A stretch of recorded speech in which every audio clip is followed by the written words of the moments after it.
Yo, this is Deontay the Bronx Bomber Wild, the WBC heavyweight champion of the world. And I'd like to give a big shout out to CJ Goodfellow of Sports TV. Bomb Squad, baby.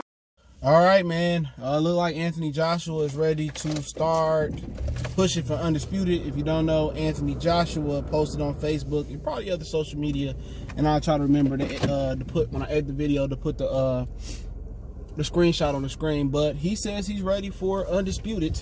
So let's talk about it, man. We back. Goodfellow Sports TV. Make sure you hit that subscribe button, bell icon button, share the video. And come on social media and in some of the live streams I did, especially the last one I did Wednesday, we kind of talked about the inconsistencies in boxing fans. You know, I try to be consistent, but there's always exceptions to the rule. And like I said before, they're not holding Errol Spence to the same standard they hold Anthony Joshua to. And I think that's unfair, but hey, life ain't fair, right? But he posted and said he ready to push for Undisputed. Obviously, he been mandated to 2 mandatories. Also, Wilder got to fight Fury, and Bob Arum just said that's definitely happening. And the reason Fury got to go through with that fight is because ESPN want to return on all the money they gave Fury. They talking about 2 million pay-per-view buys. I don't see it. I think Wilder did good doing whatever they reported he did. It was like 275, but you know they report high. They report high because they really did about 250. Okay, I'm just gonna keep it real. He did about 250, and at $80 a pop, that ain't bad, you know. But you know, kind of where they messed up with that is not featuring them on free TV. You know what I'm saying? Wilder should have fought Brazil on CBS or Fox, and he should have fought Luis Ortiz again on Fox. But hey, what do I know? I'm just a dude behind the YouTube camera. But you know, AJ said he ready. You know what I'm saying? People say, well, AJ said a lot of questionable things before, and AJ really don't want that Wilder smoke, whatever. But hey, what if they made a deal with the WBO, the IBF, and ESPN and Puev and Fury, and they got it cracking next? I would like to see it.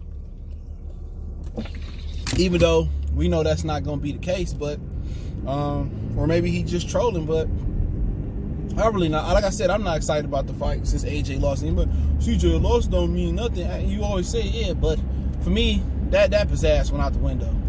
All right, if they fight, they fight. I'll talk about it. If they don't, I'm not pressed about it.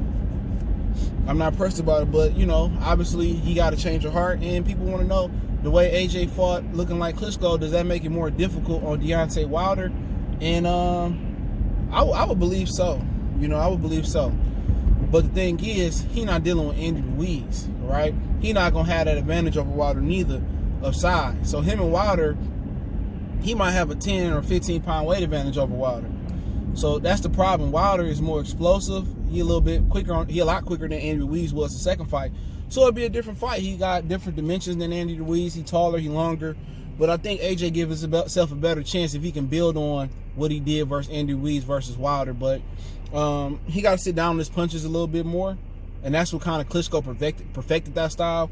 He was able to sit down on his punches a lot more than Wilder did. You know what I'm saying? And that's what people got to understand.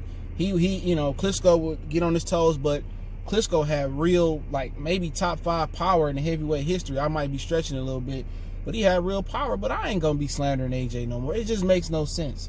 You know what I'm saying? Because in actuality, he sent the deal over to Deontay Wilder. They sent multiple deals over him. You know, and people get on him. The DAZN offered him a deal. They said the DAZN tripped it up. At the end of the day, Wilder would have made $100 million. He made 20 versus Dominic Brazil. They scraped that money together from CBS Showtime. And then he made guaranteed 20 versus Luis Ortiz. And let's just say, I don't know, let's just say he made 20. He made 22 or 23 with back end money, just to be nice. That's $43 million. So his next fight with Tyson Fury, he gonna have to scrape in almost $60 million, which that ain't no $60 million fight with them combined, in my opinion. I don't care what they say, to make that money. He should have signed that deal. I don't care what he said. I don't care about what AJ getting. AJ made 75, 85 million regardless, with or without Deontay Wilder. Knows the hard facts. But people get to talking about like Errol Spence and Crawford. Crawford and Bob Arum tried to negotiate. They called up Al Heyman. They tried to negotiate. Keith Thurman said, well, they gave me the Pacquiao fight. You're going to have to pay me a lot more money after the Pacquiao fight. Wasani said that. You know, Errol Spence talking about playing chess and playing I Declare War and all that shit. And Danny Garcia don't want to fight nobody. He a whole cherry hoe out here. That's just the facts about it. So Crawford trying to negotiate But at the end of the day, nobody asked the $1 million question. Did Errol Spence send an offer? And he didn't send an offer. Why didn't Al Heyman send an offer? At least Eddie Hearn and AJ sent offers. May have been lowball offers. You counter back. May have been offers without contracts being signed. You know, they sent offers. They sent offers through the DAZN. Lou DiBella hooked that up. Y'all find it funny in peep game, man. And I mean, sometimes a lot of my videos ain't even, I think about what I'm going to say, but a lot of times I talk myself into kind of figuring things out. And one of the things that I just figured out just talking like this, you find out when Lou DiBella made that meeting with Deontay Wilder in the DAZN, and he middleman that meeting, pretty much after that, Lou DiBella was banished from PBC. It wasn't that he took Regis over the top rank for a second. It wasn't that he was working closely with Bob Arum. The minute he sat Wilder down and that DAZN deal didn't work out, PBC no longer used Lou DiBella as the New York City regional promoter, New York State regional promoter. Peep that out. Kenny Porter didn't want to talk about it on the Boxing Voice. He was on there a week ago or 2 weeks ago. He didn't want to really kick game on it or speak on it. So, you know, like I said before, they tried to make that fight happen. You can make a case that Deontay Wilder ducked that fade. You could. You could. You know, you can make it. I could probably put 2 and 2 together. They probably in cahoots on building this fight up and stringing it out. I would believe. But at least AJ sent the offer, though. Multiple offers came from AJ's side. May have been Eddie Hearn, Matchroom, or it been the DAZN. You know, that's what it is. And the fact remain is AJ is going to be well off. He going to be well off. He going to be well off with or without Deontay Wilder. That's just the fact.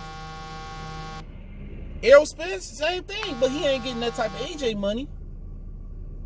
He ain't getting that type of money, but you know, it is what it is, man. You know, but I'm not about to bash AJ. I don't care. I'm not about to get mad at the dude no more. He made more of an effort to try to make the Wilder fight happen than Errol Spence had. Errol Spence ain't made no effort. Danny Garcia ain't made no effort. Sean Porter Kenny, as soon as they lost their title and they ain't got nothing but dirt and rocks, they started making an effort. Danny Garcia hit rock bottom, hit cherry bottom. He ain't made no effort. Them dudes ain't trying to make no effort. Yugas ain't make no effort. No offense to him. I like the guy. Lippiets ain't made no effort. What Jamal James got to lose? Long, rangy, could get Crawford a little bit of problems. What he got to lose? So you got to just look at it, man. A lot of these dudes gave an effort. They didn't give an effort, and AJ gave an effort. So when we go talking about he ducked $50 million and all of this and all of that, at the end of the day, you know, Wilder was offered a $100 million contract, then 120 for 4 fights, 100 for 3 fights. You know, I'm just keeping it a buck. So if he say he ready, well, guess what? He got a jam-packed schedule, unless they're willing to hash out a deal between the sanctioned belt bodies to make Undisputed happen. And that's a lot of money that got to dish out between that. Because you got Puev, you got Usyk, you got Fury, you got the WBO that's gonna want theirs, going to WBC that want theirs, you got the WBA that's gonna want theirs, the WBA gonna want theirs. So that's so much gotta happen, you know, for that to happen. You know what I'm saying? So, you know, he might fight Puev, drop the WBO, Usyk fight Joseph Parker, and then as a unit, we moving on from it. But at the end of the day, don't really matter. You know, if AJ can use his clout and his power in boxing to first Undisputed and Tyson Fury get out the way, man, I'm all for it. I'm all for it. But hey, he said he ready. You know, I mean, if everything play out the way it play out, at the earliest that can happen, it's the middle of 2021. And once again, tomorrow night promise. I said that leading up to Errol Spencer Crawford build up and a Wilder and Joshua build up. Everybody think, oh, we need to marinate. Man, it ain't like these dudes going out there 3 or 4 times a fight a year. It ain't like these dudes living a clean lifestyle. A lot of these dudes out here drinking. You don't know what these boxers involved in. Money laundering, dope, playing what they know, selling it. You know, baby mama drama. They got these fast cars out here. You know what I'm saying? They got so much time in between fights. Like, who wouldn't want to go enjoy the money they making and make dumbass decisions when you're young? That happens. You know what happened with Errol Spence? It happens. You know what I'm saying? You want to enjoy your fruits of your labor and stuff. You ain't got nothing else to do. As soon as you fight, you're going to parlay, everything you was deprived of in camp, you're going to enjoy it. That's just the sad reality. If you keep somebody busy, it's like a school kid. You got a school kid that got ADHD, which ain't no such thing. It's just that, school ain't interested enough to hold their attention. You got a kid that got ADHD and, he just can't pay attention. It's because he not being challenged. A lot of these boxers not being challenged. They're getting all this money and they ain't had a hard fight in their life. And people say, well, Sean Porter was a hard fight and he fought Kell Brook with her. Man, Crawford did this and they niggas ain't had a hard fight. When you really talking about A-level opponents, man, everybody want to grade on the scale. Man, none of these niggas is A-level opponents. And I've been saying this for a long time. You prove to be an A-level opponent when you beat the other elites in your division. You know what I'm saying? When you beating top guys, you prove to be an elite fighter. A lot of these dudes is B+. Like Bomac said that Ingus is a B+, C fight. Man, that nigga's a C-, bro. He's a C. I'll give him a C. And I'm just keeping it real. I get a nigga a C. A lot of the welterweights, man, a lot of them dudes is B's. Danny Garcia, B- fighter. Terrence Crawford probably a B+ fighter overall. Crawford is a B. Errol is a B+ fighter. Sean is a B fighter. Keith Thurman now, he looking like B-. But we see what his health's come back. At his best, he a B+ fighter. Manny Pacquiao is still, right now, I'm not talking about the cumulative of his career, he's a B+ fighter. And whoever separate themselves from that pack is going to be an A+ fighter. I'm not grading on no scale. I'm grading on the same scale they graded Ray Robinson, Sugar Ray Leonard, Rafael Benitez, Chavez, Duran, Shane Mosley, Oscar De La Hoya, Trinidad, Roy Jones, Bernard Hopkins, Muhammad Ali, Jack Johnson, Rocky Marciano, Jack Dempsey. We grading on the same scale, but y'all know what it is, man. Goodfellas Sports TV. One time for the one time. Don't forget, Facebook, Instagram, Twitter. Reach out to the email if you got business questions, inquiry, sponsorship, video questions. You know what it is. I'm fucking with you. Goodfellas Sports TV. I'll finish it for you in my 50 voice. We gone.